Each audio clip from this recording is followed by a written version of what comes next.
Caldrath Station did not sleep. This was one of the first things Davin had understood about it in the initial weeks of his posting, and he had adjusted his own rhythms accordingly.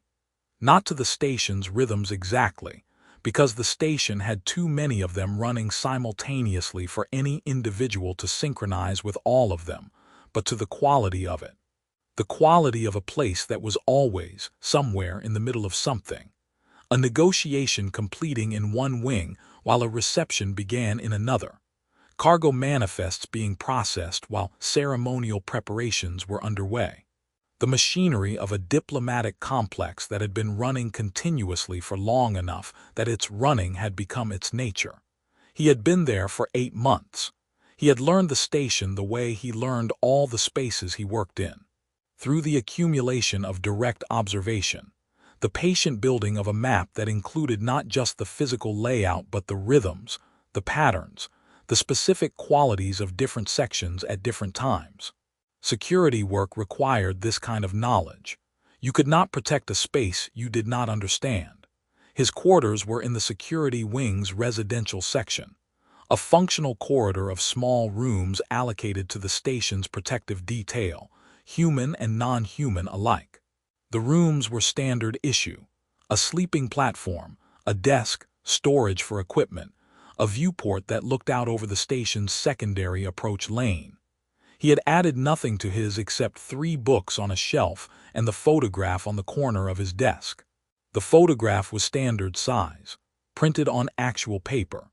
He had asked the station's documentation office to print it from the official ceremony archive, which had required a brief explanation that the officer behind the desk had accepted with the professionally neutral expression of someone who did not need to understand the reason to process the request.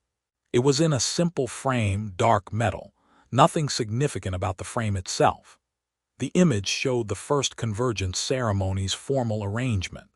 The main hall configured for official ceremony, the delegations positioned in their designated places, the architectural weight of the station's most significant public space doing what it had been designed to do. In the foreground, slightly left of center, was Princess Vareth, her long tapered ears at the ceremonial angle, her bearing the composed authority of someone performing a significant role correctly. The light of the hall catching her profile at the specific angle of the moment the official photographer had chosen. He had not chosen it for her. He had chosen it because the light was right, because the official photographer had caught, in this particular frame, the quality of the moment that Davin had been trying to keep. The sense of a room in which something briefly real was happening. He had been standing at the hall's edge that day, in his correct position, doing his job, and he had watched the ceremony from outside it, and what he had seen had stayed with him in the specific way of things that are rare. He had kept the photograph because he had wanted the memory to have a physical form. That was all it was. The inspection was on the schedule that the Security Wing's administration had circulated 2 weeks prior. The annual formal review of the station's protective protocols, conducted by the Sorvani Royal Office as part of the diplomatic complex's governance agreements. It was a standard process, conducted with the systematic thoroughness that the Sorvani brought to formal institutional review, and Davin had prepared for it with the standard preparation. Documentation current, equipment properly stored, quarters in the appropriate order. He was at his desk reviewing the morning's communications when he heard the attendant's voice in the corridor, the specific register of a formal escort managing a scheduled inspection, announcing each space before entry. He had time to register that the voice was closer than he had expected before the door opened. The attendant entered first, a young Sorvani in formal diplomatic attire, tablet in hand, already beginning the notation that formal inspections required. Then behind him, Princess Vareth. Davin stood. This was automatic, the trained response of someone whose professional reflexes were well established, and it gave him something to do in the half-second he needed to process the situation. The attendant was already looking at his tablet with the slight expression of someone who had opened a door he had not intended to open and was quietly recalibrating. "I apologize," the attendant said, in the tone of professional correction. "This is the residential section. The inspection route continues in the—" "One moment," Princess Vareth said. She had already entered the room. She moved through it with the automatic assessment of someone who inspects spaces professionally. The systematic visual sweep, the registration of details. Davin watched her do this with the quality of attention he brought to all situations in which he needed to understand what was happening before he could respond to it. Her sweep reached the desk. It stopped. She was looking at the photograph. Not with alarm, not with the sharp attention of someone who has found a problem, but with the particular quality of someone who has encountered an anomaly, something that does not fit the established pattern of the space and requires additional processing before it can be filed. The room was very quiet. The attendant, who had been about to speak again, did not. Princess Vareth looked at the photograph for a moment that extended past the duration of a casual observation. Then she looked at Davin. Her long ears were at the formal neutral of the inspection, correct, managed, giving nothing away that she had not decided to give. Her expression had the composed quality of her official presentation. But her eyes had the quality of a genuine question, which was different from the managed presentation of a question, and he read the difference. "Why do you have my photograph?" she asked. Her tone was direct, and even the tone of someone who has identified a gap in their understanding and is asking for the information to fill it, without accusation, without the performance of offense, but with the complete seriousness of someone who expects a real answer. Davin looked at her. He looked at the photograph. He looked back at her. The honest answer was available to him immediately because it was simply true and he had never constructed a different version of it. But the honest answer required him to explain something that was personal in a way that professional contexts did not usually invite, and the explanation required choosing the right words, and the right words needed a moment to locate. "It's from the first convergence ceremony," he said. He had chosen the beginning of the answer, the context, before the meaning. "The official archive photograph." She was still looking at him. "I know which ceremony it is," she said. "I was there." "Yes," he said, "I know." She waited. The attendant had gone very still in the doorway with the expression of someone who had understood that their role in the next few minutes was to be absent without leaving. "I was on the security detail for the ceremony," Davin said. "I was positioned at the hall's edge. I watched the whole thing from outside." He paused, finding the next words with the care they required. "I kept the photograph because of the moment." "Not specifically you, the moment." The princess looked at him for a beat. Then, with the controlled precision of someone who has decided to continue a line of inquiry rather than close it, "What do you mean by the moment?" He told her. Not in a rush, not with the performance of significance, just with the honest, unhurried account of someone who has been asked a genuine question and is giving a genuine answer. He told her what it had been like to stand at the edge of the first convergence ceremony as a security officer, present but outside the center of it, positioned to observe rather than participate. He told her that he had spent 8 months on Caldrath Station before that ceremony, and that the 8 months had been professional and functional, and largely defined by the specific quality of a diplomatic station's atmosphere. The sense of things constantly being negotiated, of presence being managed, of every interaction carrying a weight that came from somewhere outside the interaction itself. He told her that the ceremony had looked different from the edge than he expected, that he had been prepared to watch an official occasion, the formal performance of cooperation, correctly executed, politically significant, personally neutral. That what he had actually watched was something he hadn't had the right word for at the time and still didn't quite have. "It looked real," he said, "not performed. I've watched a lot of formal occasions from the outside. It's the job, and most of them look like exactly what they are. People doing something significant in the correct way, which is its own kind of thing. This one looked like people doing something significant and meaning it, in the room." He paused. That doesn't happen as often as official records make it sound like it does. When it happens, it looks different. You can see the difference if you're watching from outside. Princess Vareth was sitting now. She had, without announcement or ceremony, taken the chair at the side of the room while he was speaking, in the way of someone who has decided that a conversation is going to require more attention than a standing position conveys. Her long ears had shifted from the formal neutral of the inspection to something more attentive, the angle he had learned, across 8 months of observation, to read as genuine engagement. "You could see this from the hall's edge," she said. It was not quite a question. "That's where you see it from," he said. "The edge. From the center you're too close to what you're doing to see what the doing looks like." She was quiet for a moment. "I remember the ceremony as a sequence of responsibilities," she said, with the precision of someone being exact rather than self-critical. "The correct position, the correct timing, the correct expression of the correct significance. I was my mother's representative.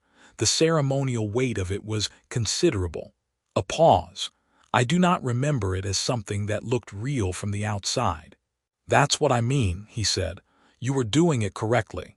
From the outside, the correct doing of a real thing looks different from the correct doing of a performed thing."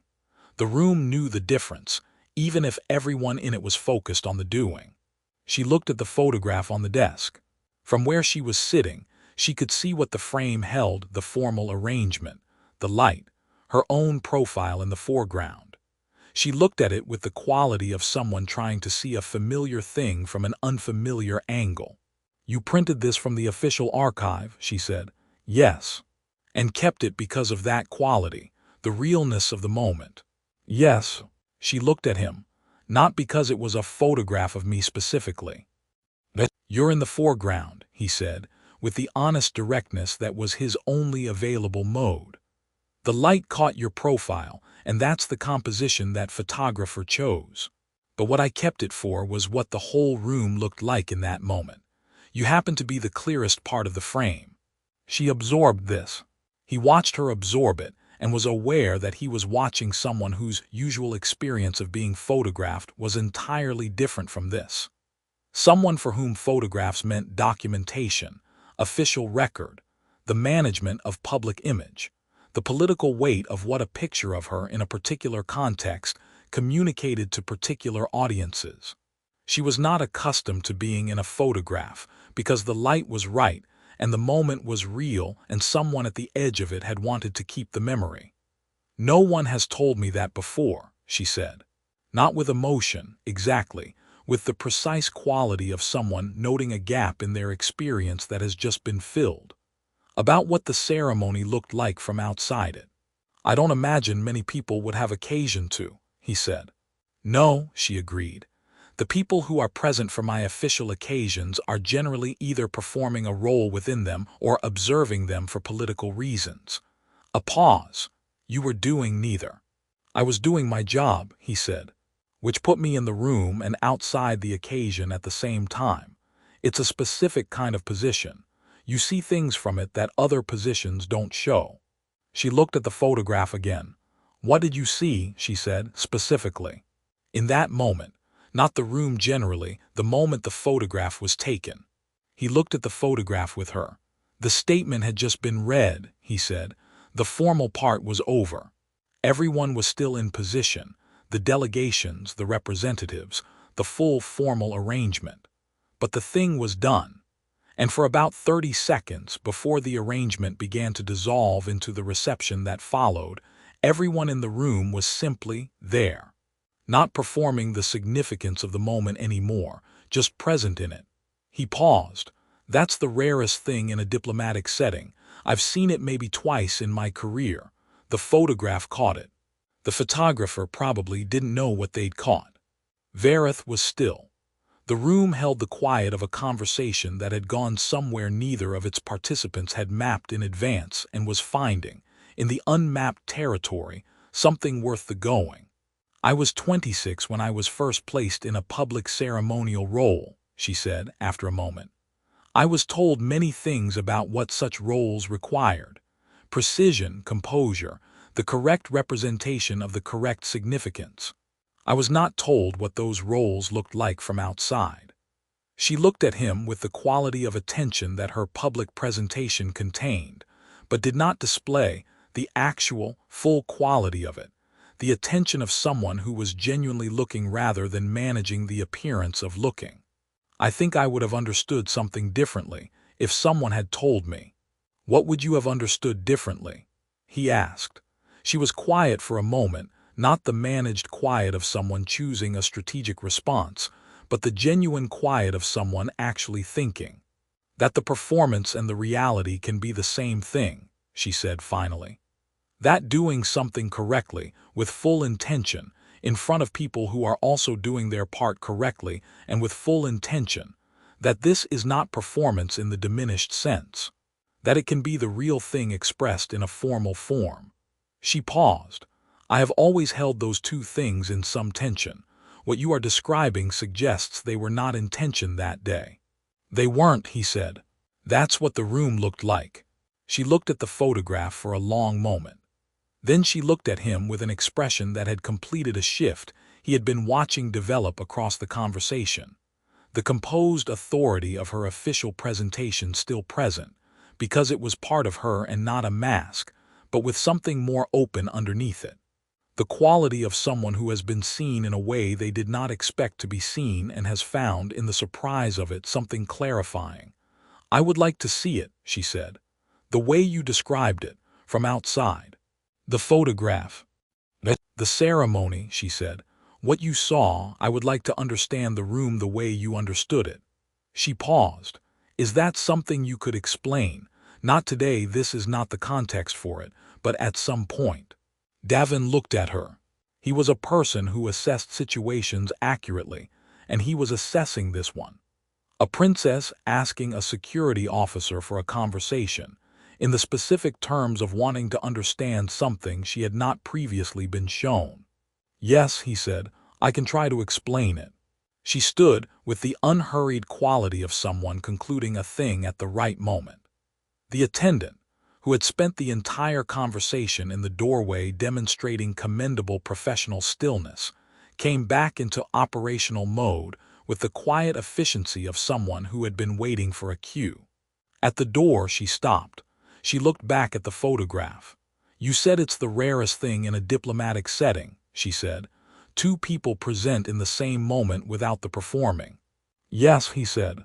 She looked at him with the quality that had been in her eyes since the photograph.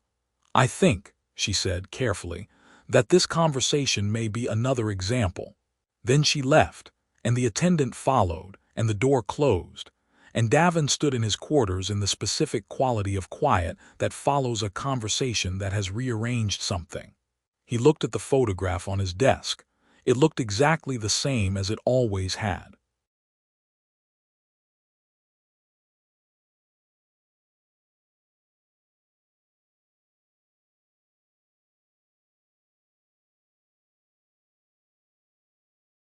The observation lounge on level 4 was not a formal space. This was its primary virtue.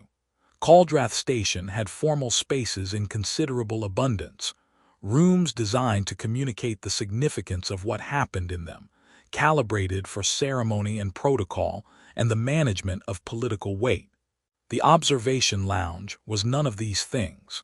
It was a room with good viewports and functional furniture, and the relaxed quality of a space that had not been designed to mean anything, and had therefore become available for whatever people needed it to be. Davin had been using it for 6 months as his preferred off-duty space. The viewports looked over the station's main approach lane, and the traffic through the approach lane was consistently interesting to someone who had developed, across 8 months of a deep space posting, the specific attachment to the sight of ships coming in from distant systems. He was there on a Thursday evening, 2 weeks after the inspection, when Verith arrived. This was the 3rd time she had come to the observation lounge. The first time had been 5 days after the inspection, and she had come with the formality of someone enacting a decision they had made deliberately. A brief, slightly formal conversation that had covered the topics they had agreed to cover, and established the basic architecture of what this was. The second time had been less formal. The third time, the formality had been set aside as a matter of mutual understanding rather than announced decision, the specific evolution of a context that has been used enough times to have settled into its actual nature. She arrived without the attendant. He had noticed this progression without remarking on it, because some things were worth noting and not worth remarking on, and he had spent 8 months learning the difference. She sat in the chair she had used both previous times, perpendicular to his, angled toward the viewport rather than toward him, which was a configuration they had both arrived at independently and had maintained because it was correct for what the conversations were. You could look at each other or look at the viewport, and both options were available and neither required announcement. "I've been thinking about what you said," she opened, without preamble. She had stopped using preambles in the second conversation, which he had found clarifying. About the performance and the reality being the same thing. "What have you been thinking about it?" he asked. "That I have spent 17 years separating them," she said. "Distinguishing between what I was performing and what I was actually feeling or believing, treating the separation as a form of integrity, as a way of not being absorbed entirely by the role." She looked at the viewport. "What you described suggested the separation was unnecessary, that the ceremony could be both things without either of them being diminished." "I think that's what the room looked like," he said. "Both things completely. Neither one managing the other." "I find this difficult to imagine from the inside," she said. "When I am performing a role correctly, I am focused on the correctness. I do not experience it as also being real in the way you describe." "I think," he said carefully, "that might be because you're looking at it from inside the performance. The realness is visible from outside. You can't see the quality of what you're doing from where you're standing." She was quiet for a moment. "That is a very specific limitation." "It applies to most significant things," he said. "The people who are most inside them can see them least completely." She looked at him. "You said this applies to your work too, the security work." "Yes, you're most useful at the edge of the significant thing, not at the center of it. And you've been at the edge of things for how long?" "Professionally, 11 years. On this station, 8 months. 8 months, she said. "You were here for the 6 months before the ceremony." "Yes." "What did Caldreth Station look like then, from the edge of it?" He considered this. "Careful," he said, "everyone being careful. Not dishonest, not performing something that wasn't real, but managed. Both sides managing their presence carefully because neither side was certain yet what the other side would do with an unmanaged moment. And the ceremony changed that. The ceremony was the first unmanaged moment," he said. "That's what it looked like from the edge. Everyone had stopped managing for 30 seconds and was just there. Both sides. That's why the room looked the way it did." She was quiet for a long moment. Outside the viewport, a freighter from one of the outer systems was coming in on the approach lane with the patient efficiency of a vessel that had been traveling for a long time. Its running lights blinked in the dark with the steady rhythm of something that knew where it was going. "The photograph is still on your desk," she said. "Yes." "You haven't moved it." "It's still what it is," he said. "A record of a real moment." She looked at the viewport. Her long ears, which had long since settled into the angle he associated with genuine attention rather than formal presentation, caught the viewport's light at the specific angle of this chair, in this room, at this time of evening. "I have thought since our first conversation," she said slowly, "about what it would mean to be seen the way you saw that photograph, not as the political weight of the image, not as the symbol of what the ceremony represented, but as a person who was in a real moment and was real inside it." A pause. "I do not have much experience of being seen that way." "I know," he said. "I've watched you on the station for 8 months. The way people see you, it's always through the frame of what you represent." "Yes," she was quiet for a moment. "You also see me through that frame." "Professionally," he said, "you're the princess." The security considerations that apply to you are attached to that. I can't separate them." He paused, but the photograph was not professional. The photograph was the moment, and you were part of the moment. So in the photograph, you're part of something real, rather than the thing that the real something is framed around. She looked at him. "That is a very precise distinction." "You make precise distinctions," he said. "I've learned to try." Something moved in her expression, the specific quality of a person who has been met at the level of their own precision and has found it unexpected and not unwelcome. "I want to ask you something," she said, "and I want to be clear that it is a genuine question and not a formal or political one." "All right. Do you think," she said, "that what we have been doing in this room, these 3 conversations, is another example of the thing you described? The unmanaged moment, both things at once without either managing the other." He looked at her for a moment, at the viewport behind her, at the approach lane and the freighter and the stars doing their patient burning. "Yes," he said, "I think so." She absorbed this with the quality she brought to everything that mattered fully, without rushing it. "Then I would like to continue," she said. "These conversations, whatever category they are." "So would I," he said. Outside, the freighter completed its approach and docked with the steady efficiency of long experience. The approach lane emptied briefly, then filled again with the next arrival, another ship from another system, reducing the distances briefly to the width of a corridor, carrying whatever it was carrying into the specific, continuous, unmanaged life of a station that did not sleep. Inside the observation lounge, 2 people sat with the viewport and the quiet and the comfortable, honest space of a conversation that had found, across the most unlikely beginning, its actual nature. Neither of them mentioned the photograph again. It didn't need to.